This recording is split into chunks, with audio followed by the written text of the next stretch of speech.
مرحبا، أهلا وسهلا فيكم. اليوم رح أعمل كباب على طريقتي. هاي الكباب حطيت عليه بقدونس وبصل وتومة، شوية فلفل أسود، شوية ملح. هون فلفلة حمراء راح أفرمها، خليها هيك مفرومة. هون بابريكا وملح وفلفل أسود، وهذه كمان ملح للخضار. هاي صينية الخضار فيها بصل زي ما انتم شايفين، بندورة، جزر، بطاطا، كمان فلفل أخضر. حطيت تومة زي ما هي التومة، رز زي ما هي هيك. طبعا بتحطوا الخضار اللي بدكم إياها. هاي طبعا راح تكون الأرضية اللي راح أحط فوقيها الكباب. هلا هذه الخضار بدهن الصينية، بدهنها بزيت وبرش عليها شوية ملح على الخضار هيك.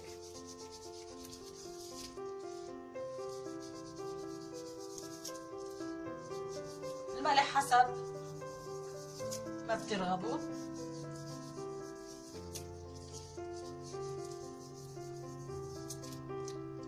شوية فلفل أسود،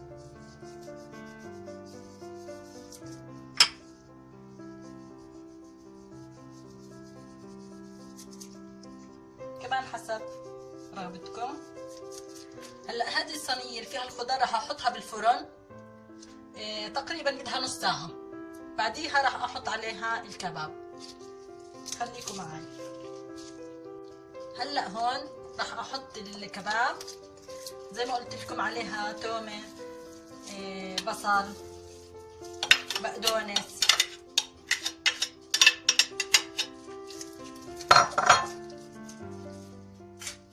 زي ما انتم شايفين هيك. راح احط الفليفله اللي انا قطعتها وفرمتها ناعم.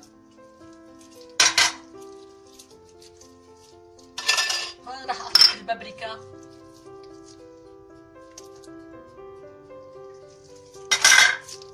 والفلفل الاسود،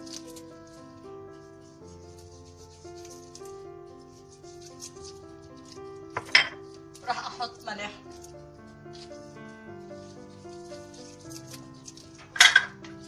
هلا راح بالمفرمه تاعت الملوخيه هاي راح افرم اللحمه مع الفليفله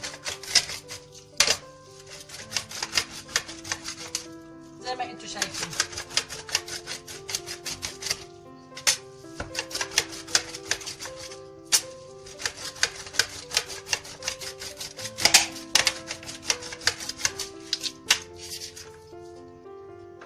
هلا بعد ما فرمتها بمفرمة الملوخية راح ادعكها بايدي كثير كويس، اعجنهم ببعض. انا حطيت الفليفله بتعطيها لون حلو للحمه وبتخلي اللحمه طريه. لازم ندعكها، نعجنها.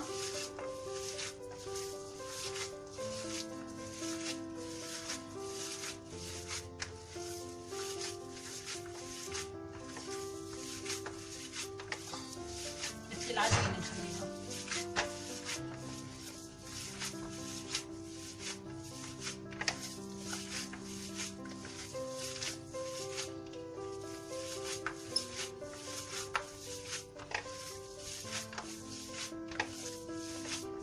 أنا حطيت تقريبا كيلو لحمة هون وحبة فليفلة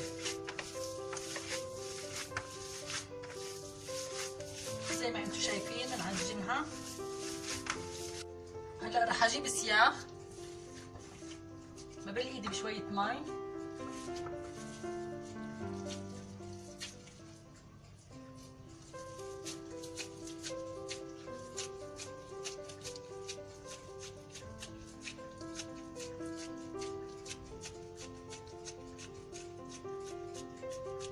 رح اعمل هيك بكل الكباب، كل اللحمة. بضغط كويس عشان ما تفلت هيك.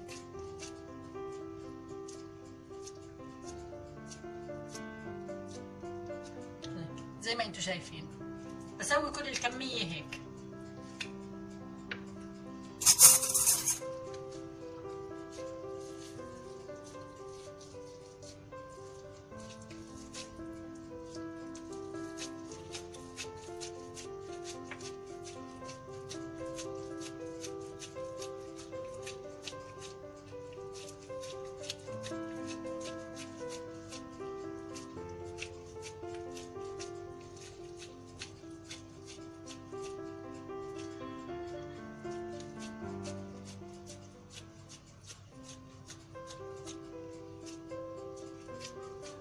بحاول اثبته كويس. بعمل هالشكل زي ما انتم شايفين. بعمل هيك قبل ما اخلص كل الكمية. هاي الكباب صار جاهز، سياخ الكباب. هاي هون الصينية بعد ما تحمرت، حمرناها بالفرن، قعدت نص ساعة بالفرن. هلا بدي احط عليها الكباب وارجعها الفرن لحتى الكباب يستوي.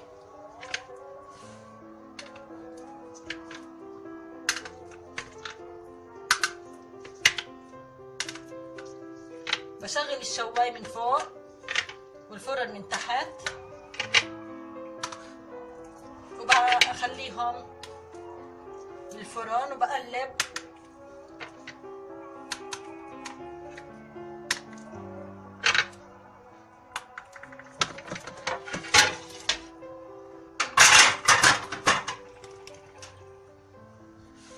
هيك صاروا جاهزين.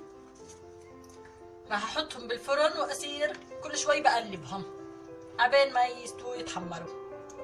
الكباب حطيته بالفرن، شغلت الشواي من فوق والفرن من تحت، وان شاء الله بورجيكم الشكل النهائي بعد ما يتحمر. هون بعد ما استوى الكباب وقلبناه، راح اجيب الفحم، مجهزه فحم على الغاز، راح اجيبه واحطه هون.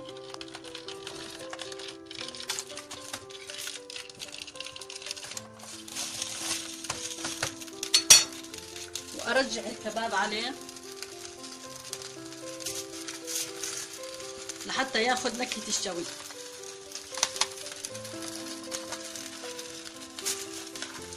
وراح ارجعها الفرن الصينية واخليه لحتى ياخذ طعمة الشوي، بعدين بقدمها. النهائي للكباب، بتمنى يعجبكم، واهلا وسهلا فيكم بمطبخ سوزان.